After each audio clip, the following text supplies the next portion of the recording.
everybody. I'm Brittany Lewis, a breaking news reporter here at Forbes. Joining me now is Congressman Gil Cisneros. Congressman, thank you so much for joining me. Thanks for having me, Brittany. I'm really looking forward to this conversation because I think you can really provide some unique perspective here. It's your first term representing California's 31st district. You also served in the 116th Congress representing California's 39th district. That was during President Trump's first term. Now you're back serving in President Trump's second term. What have been the biggest changes, and what have been your first few weeks like back? Well, the biggest change is that we, as Democrats, are in the minority right now. So the first time in, and when I came in the 116th Congress, the Democrats were able to hit the ground running as far as legislation, for the People Act, doing comprehensive immigration reform, a lot of these topics that we support as a nation, we were working on. And this time around, that's not happening. We are going through, the Republicans came in with promises of working for the people, working on the economy, and all we've done so far are a lot of gotcha bills, trying to get people on the record on immigration and other issues that basically set themselves up for the next election. And so there's not a lot of progress going on right now. That's really kind of been the biggest change. Let's talk about that a little bit. As a journalist, I feel really lucky I get to have these sorts of conversations because we're not on TV. We're not butted by ads. We don't have 3 minutes. I'm not a gotcha type of person who asks those gotcha questions. It seems like you don't like those gotcha bills yourself. So what have been your conversations like with your Republican colleagues when it comes to those types of bills?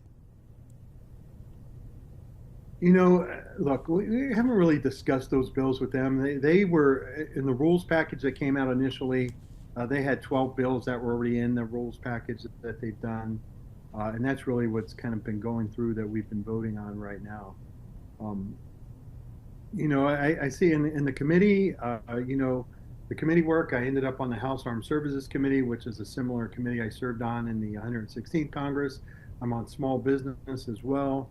I think the conversations are in there as well, too, where we're kind of talking about things and what we want to do and what we want to accomplish. Unfortunately, that's not really kind of being put on. They're not putting those things and those issues about improving small business or how we're going to go out and make the economy better for the people, how we're going to reduce the price of eggs, the things that are important to the American people.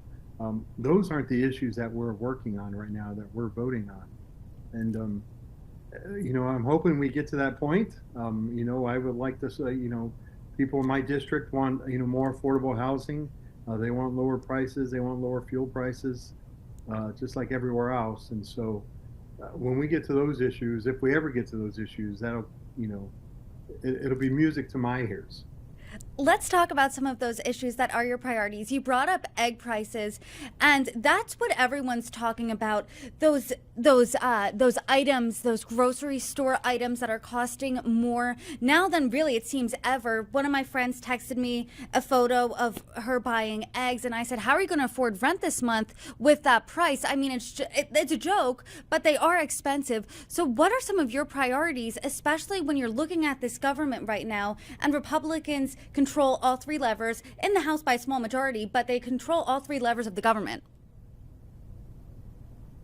Well, look, I try and focus on what I can control, right? And the one thing that we can control is taking care of our constituents, taking care of their constituent services. If they come to us with problems, whether it be a problem with the VA, a problem with their Social Security, Medicaid, Medicare, those things we can still fix. Those problems we can still try and cut through the red tape for constituents. I've always said that's the number one thing any member of Congress can do is provide good constituent services to their constituents, and that is the thing that we are going to focus on right now. As far as the other things going, we're just going to keep raising the alarm on everything that's going. A lot of our fruits and vegetables, no matter where you get them from, a lot of it's seasonal, so a lot of it does come in from Mexico. Avocados, raspberries, uh, and strawberries, they're all coming from overseas. And when you're raising tariffs and trying to put tariffs on those goods that are coming in, of course, that's just going to be more expensive for the consumer out there that wants to give their family a nice, healthy, diet. So it's not making things easier for them, right? But we have to keep speaking up. We have to keep talking. We have to keep, getting people to raise their voices, to let this administration know that the steps they are taking are not being helpful. What do you think about this administration so far? Because the 116th Congress, you started in the second half of Trump's first term. Mm-hmm. Now you're in the first half of his second term. And the Trump administration immediately flooded the zone with executive orders and actions, a lot of which he campaigned on, including actions on immigration and the border. He's also recently said that the Russia-Ukraine war was started by Ukraine. We know that it was started by Russia. Trump has made trade war threats to our allies. He's also started a trade war with China. He's also made a flurry of expansionist comments floating the idea of the U.S. reclaiming the Panama Canal, the U.S. buying Greenland, Canada becoming a 51st state, the United States taking over Gaza. What do you think of the Trump administration's first month? I think it's been atrocious. It's very inhumane is the way they're going after people. They are we can use USAID as the example, right? They just got rid of thousands of people and put them out of work. We have a constituent who worked at the Department of Education, and it was a civil rights attorney at the Department of Education, unemployed now.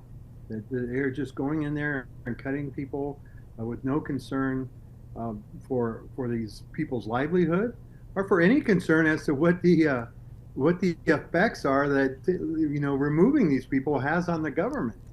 The fact that they got rid of people who actually watch over our nuclear stockpile, and then they were trying to hurry to hire them back because they realized what a mistake they made.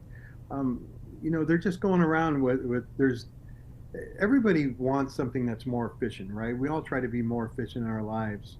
But just going out and doing solid cuts and not even thinking things, getting rid of things, just doing what they are doing has just been, my God, it's just been horrible, and it's been devastating, and it's been devastating to the services that the government provides, not only to keep us safe, but also to ensure that people are able to get the health care and things that they need, the support that they need from the government. But it is just really, again, and then the other things of getting rid of all these programs, and then telling our schools that they can't, if they're going to go and they're going to do things like, support Black History Month, or support Asian Pacific Islander Month, or Hispanic Heritage Month, or the various, things that we celebrate, across the country to celebrate our diversity as a nation, that they're going to lose funds if they do these things. I mean, it's just horrible. The fact that what the military is doing now, that they remove infinity groups that provide support and to students, like at West Point, they had to get rid of the group of Black engineers, right? That's a group that's there to support each other, that they can lean on each other, they can provide help to get through that tough academic requirements that are there. And those things are needed, and the fact that they're getting rid of them is just it's just horrible, and it's just unbelievable that he would kind of do these things. And it's so different from the first Trump administration. Towards the end of his administration, they were actually promoting diversity. They were promoting diversity in the military. They were doing things to make sure that we were more diverse, to make sure that women were treated equally in the military and got a fair chance. And now that's just gone. when you're talking about these cuts, when you're talking about these different measures, a lot of it is coming from DOGE, the Department of Government Efficiency. And I think the past month, if you mention the Trump administration, it's hard to mention them without mentioning Elon Musk as well. And I think Time magazine really captured that sentiment with the cover of Elon Musk behind the Resolute desk. You actually tweeted this question out, quote, "I keep calling him the shadow president, but maybe he is the real president of the United States." He meaning Elon Musk there. What do you think of DOGE, and what do you think of Elon Musk's actions in the past month? Well, I think his actions are, for him, it was a good investment, right? He donated $250 million to Trump, and he basically bought himself the presidency of the United States. I have no doubt he's the one who's calling the shots. He's the one who's doing things as far as his cronies that he's put into different departments in the department, in the federal government and the administration, that are going through getting personal information for individuals, downloading personal information on businesses, things that they don't need. And then they're going out and telling this false truth that, they've already made, we've already found so much savings and things that we've done. But they're not sharing what that is. They're not telling us what that is. They haven't done anything to kind of make the government more efficient. And again, if you're just going to go and say, hey, we're just going to get rid of 20% of the people that work for the federal government without any consideration for what they do or the support that they provide, then, how is that being more efficient? Because, everybody has a responsibility that works in the federal government. Everybody has, a job that they do. And when you get rid of that job, nobody's doing it now. And so it just, their cuts are horrible. The people that he's put in there, these 19 and 20-year-olds, just to kind of go in there and create havoc. I mean, there's been rumors that it's probably not rumors, they've actually are shacking up in some of the federal buildings where people are working and living there. It's unbelievable, what they're doing, right? And look, nobody has anything against trying to be more efficient, right? And I think the government, when I was at the Pentagon, we had people that came in. We actually brought in, we had different advisory groups, and we had a group of business professionals that came in, and they had access to kind of look at things, to see what we could do better, how we could improve things, and they kind of made their recommendations of what we needed to do. There's nothing wrong with that, but that's not what they're doing. They're just going through and causing destruction. And Elon Musk has bought himself the presidency. He is, as far as I'm concerned, he's the one calling the shots right now. He's the one who's doing it. I think the interview, when you saw that interview with him and with President Trump, or I guess we shouldn't call him the president anymore. When you saw the interview, I mean, who were all the questions being asked to? Who was answering all the questions? It wasn't Donald Trump, it was Elon Musk. And so, to me, that shows really who's in charge and what he's doing. And but he's just going and creating havoc, and it's just unfortunate for the American people that he's doing this.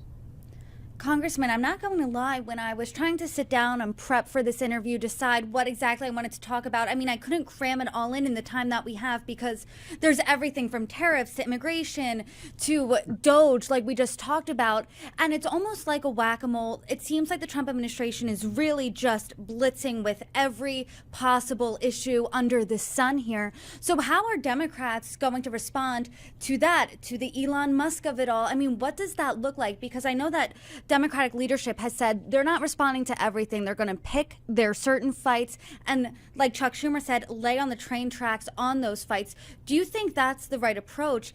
And what does that look like?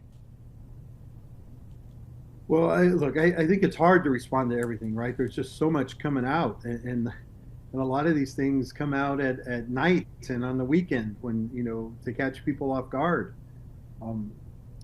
But, I think we have to do what we can to respond to these issues and to really get after it. And we have to encourage people. Look, we cannot do this by ourselves. The American people need to speak up. They need to get out there. They need to talk. They need to rally. And it's not just calling your member of Congress, but it's getting out there and holding demonstrations, holding rallies, letting people know how they feel and how devastating this is to them. It's got to be, we all got to be in on this. And it's affecting not only blue states, it's affecting red states as well. And I think, one of the unfortunate things that is happening is that, my Republican colleagues have basically handed over the power of the legislature to the executive branch, to Donald Trump and Elon Musk, to let them do what they want. The Constitution is pretty clear, is that Congress has the power to appropriate funds and spend the money, and the executive branch is supposed to carry out those laws that are passed, the budgets and the things that are passed. And right now, what the administration is doing is basically say, hey, you know what? We're just going to take the money and do what we want with it. We're going to move it around. We're going to build the wall. We're going to do, we're going to spend this over here, even though money's been appropriated for USAID, money's been appropriated for, federal grants, the Department of Education. We're just going to stop all that and stop spending the money, and we're going to take it and kind of move it around to somewhere else where we think it's needed. They don't have that power, and it's almost like sickening and frustrating that the Republicans, and I don't even really think we should call them Republicans anymore. They're Trumponians, but they have basically turned over the power of the legislature to the executive branch, and to me, that's not showing respect for the office you've been elected to. It's not showing any respect for the House of Representatives that you serve in. That you are just giving this up and giving that power over, basically because you don't want to get primaried in 2 years, during your next election. Congressman, I hear you raising the alarm here, and I think I wrote it down that one of the most interesting sentiments that you've said straight up, you said Elon Musk is the president here. He paid to be president. He is the president. He's the decision maker here. Obviously, the people didn't vote for Elon Musk. They voted for Donald Trump. So what are Democrats going to do about what you're describing as Elon Musk's power? Look, I'll be very frank with you, right? It's being the situation that we're in right now in the minority. The House is set up basically a majority rule. The majority has all the power. They pull all the strings.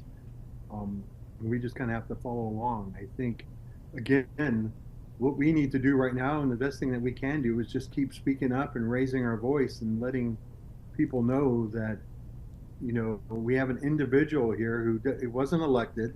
It wasn't who people chose, who's basically calling the shots right now, has been given a tremendous amount of power. Even though they say he's not overseeing DOGE, but yet he's doing the interviews, he's calling all the shots, and then they're trying to say he's not in charge. But we have to keep speaking up. We have to keep rallying and getting people to speak up about this and kind of put the pressure on the administration that this can't continue like this, and hopefully they will change course and get to work for the people. Congressman, I really appreciate your time today, and as your term here continues, I hope you come back on and join me for a slew of conversations. You are welcome back anytime. Thank you for the conversation. Well, thank you for having me, and we'll take you up on that offer.